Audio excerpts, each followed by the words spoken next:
All right, today we are doing section 1.5, absolute value equations. Our objective is to solve absolute value equations.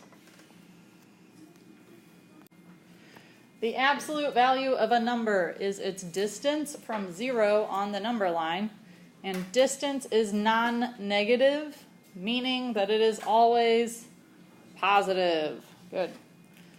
So the absolute value of what numbers or number will equal 8? So which number or numbers are 8 spaces away from 0 on a number line? 8 is one of them, and -8 would be the other. Okay. So both of these numbers would be 8 spaces away from 0 on the number line.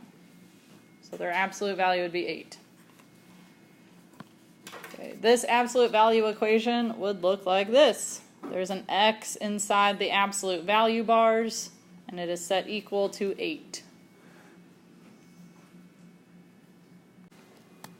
When solving an equation or an inequality, make sure to isolate the absolute value expression on one side of the equation or inequality. So isolate means get it by itself. So we get whatever's in those bars alone first. Equations containing absolute values are usually compound equations involving or, meaning that one number will work or another number will work. All right, we are asked to solve the equation, the absolute value of 3x plus 2 equals 7.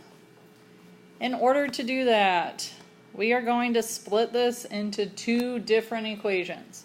So the first step, before we do that really, is to make sure the bars are by themselves, which in this problem they are, right? There's nothing outside in front of the absolute value bars. We're not adding or subtracting anything after the absolute value bar. So once that happens, we can go ahead and split it into two problems. The first problem is going to look just like the original without the bars. The other problem will look very similar, but instead of being set equal to a positive 7, we're going to change it to the opposite. What's the opposite of positive 7? Negative 7. And then we have two of these to solve. You can put a big or in between if you would like. So we know that the absolute value is 7 units away. So it could be at positive 7, it could be at negative 7. Kind of like we talked about before with the 8. Then all we have to do is solve both of these equations, which hopefully these are easy ones to solve. We're going to subtract 2 from both sides. So on the left we have 3x is equal to 5. Then we would divide by 3. I would just leave it as x equals 5/3. Technically there are other ways to write that number, but I wouldn't mess with them. But then we still have to solve this other equation. So again, the steps are the same. We subtract 2, but then we end up with something different because this 7 was negative. What do we end up with? -9, very good. But again, we're still dividing by 3. Good, we get x equals -3. So these are both our solutions. X equals 5/3 or x could equal -3. Either one of those will work for this equation.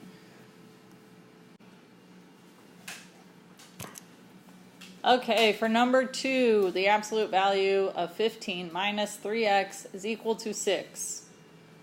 Again, we want to make sure the absolute value bars are isolated first, and then after that we would continue on by splitting it up. So are the absolute value bars alone?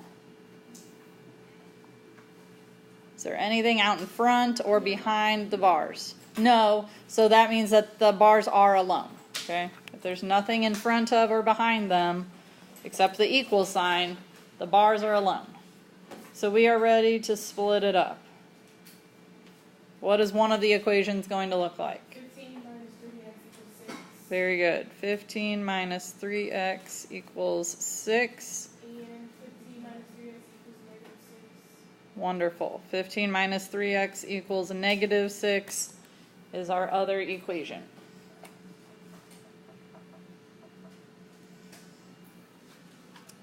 Okay, so we take it and rewrite it the same way, and then we rewrite it with the opposite answer. So instead of equaling 6, it equals negative 6. Then we go to solve. How are we going to start solving either of these? Subtract 15 on the first one. Good. We subtract 15 from both sides. Equals negative 9. Negative 3x equals negative 9. Don't forget to drop this minus sign or negative sign in front of the 3x. Common mistake. Last thing on this left equation, X equals 3. we divide by negative 3. So one of our answers is that x would equal a positive 3. Negative divided by negative gives us that positive. All right, on the other one, I follow the same steps. Subtract 15. This time, I get negative 3x equals Negative 21. negative 21. Still divide by negative 3. And x equals 7. So these are our two solutions. If you want, you can write or in between them. You do not have to. All right, number 3 looks a little bit more complicated because it is. So, are the absolute value bars alone? No, we've got all this other stuff going on around it. We're adding 5. We've got a times 2 in the front. Okay, but on these, even though this is a times 2 out here, the question was asked, can we multiply it? Do not distribute it into the absolute value bars. We are not going to do that on these. We are going to get the absolute value bars isolated first. Okay, so kind of treat what's inside the bars as if it's like one big variable. You're already using x, so like treat it like it's one big y here. We're trying to get that by itself. What are we going to do to it? Subtract the 5 from both sides would be our first step. So 2, we still have in the absolute value bars, 3x minus 1. Now that's going to be equal to 28. Good. Okay, so since we didn't want to distribute that 2 out in front, what do you think we need to do to both sides? Very good. Divide by the 2.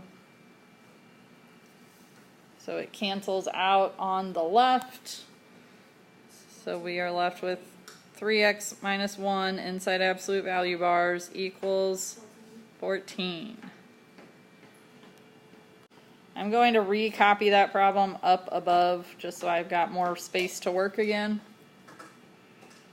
So the absolute value of 3x minus 1 equals 14. Now that we have the bars isolated, what are we ready to do? Make it 2 different problems. Good. Split it into 2 problems. What's one problem? 3x minus 1 equals 14. Beautiful. And then 3x minus 1 equals negative 14. Great. Okay, once the bars are alone, you split it into 2 problems, keeping the exact same for one, and then taking the opposite of the answer for the other. Now all that we have to do is solve them. On the left equation, Plus 1. we add 1 to both sides, and then, 3x equals 15. And then divide by 3. good? Wonderful. All right. So we got half of it done already.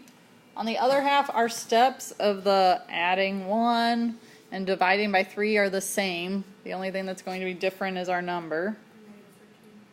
Good. When we add 1, we have 3x equals negative 13. And then we divide by 3, but that does not simplify nicely. So we'll leave it alone. Again, if it makes you feel good on the inside, you can put the or in between them. There we go. A little bit of a lag on the screen. All right, who thinks they can tell me what's going on with number 4? There's a negative that equals to a negative. So the opposite of the other opposite would be positive. So we've pointed out an important fact that the absolute value bars are set equal to a negative. Are the absolute value bars alone? Yes. Yes, okay. So we have the absolute value is equal to a negative. If that doesn't sound like a problem to you, it should, because the absolute value is always supposed to be positive. So anytime we plug something into absolute value bars, we will never, ever, ever get out a negative. Therefore, there is no solution. If the bars are alone and it's set equal to a negative, there is no solution.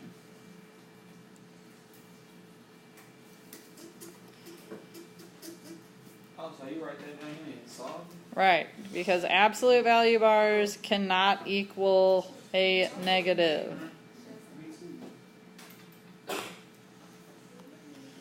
I guess I'll erase that. So absolute value never equals a negative. Okay, so I said not to get excited on this one, seeing that there is a negative, because the absolute value bars are not by themselves. But we have to be careful when we try to get them by themselves. So imagine a similar situation being something like 4 minus 2y equals negative 6. I hope it's obvious if we were to write it this way, why we should not combine the 4 and the minus 2. Also, why we should not just add 2, because then you're forgetting about the y. Okay, so there are a few things we need to keep in mind there.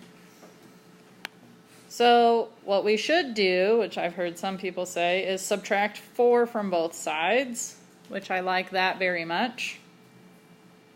We would then have negative 2 times the absolute value of x plus 9 equals negative 10.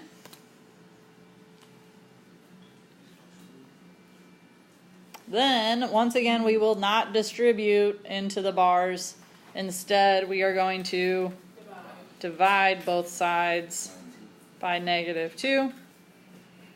When we do that, we have the absolute value of x plus 9 equals positive 5. Good.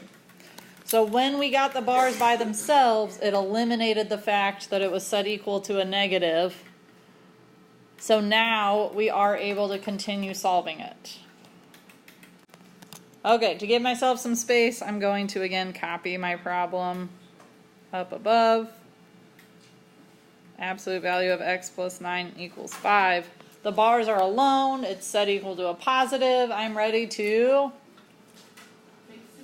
make 2 problems. Can somebody I have not heard from yet today tell me one of my problems?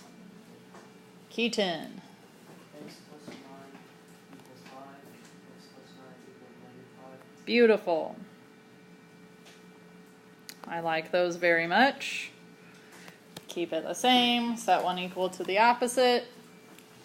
And then in order to solve both of these, subtract 9 from both sides. X equals negative 4.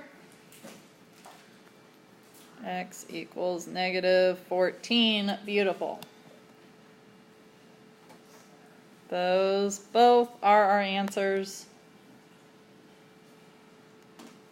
Okay, in order to solve number 6, our first step is going to be to split it into 2 equations.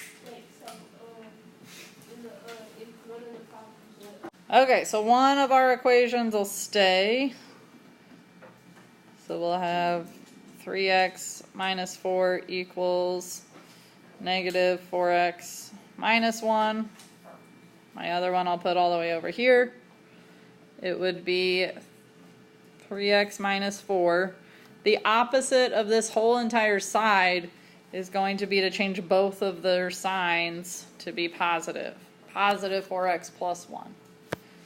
So how I got that was taking the opposite of negative 4x minus 1. It's like distributing a negative into the parentheses. They both come out positive.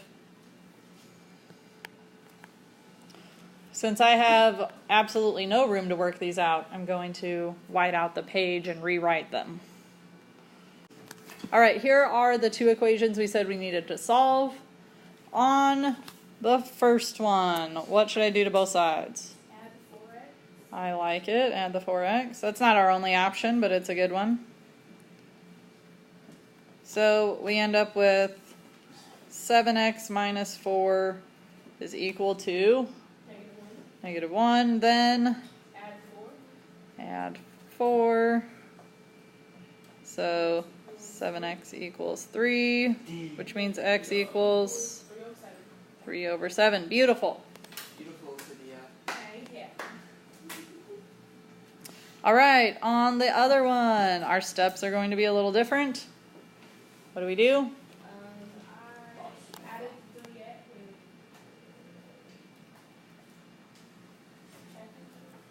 I like subtracting the 3x personally. So we have negative 4 equals 1x plus 1. Then what? Subtract the 1. X equals negative 5, or negative 5 equals x. Okay. Are we all okay with how we found these solutions? Okay, we're not done with this problem yet. Okay, so I said we weren't quite done with this problem yet. So we're going to go back to the original and take a look at what our x's would mean for this problem. Oh, you plug back in. If I were to plug in the 3/7 just into this answer part over here, am I going to end up with a positive number or a negative number over here? You end up with. I would end up with a negative number over here, right?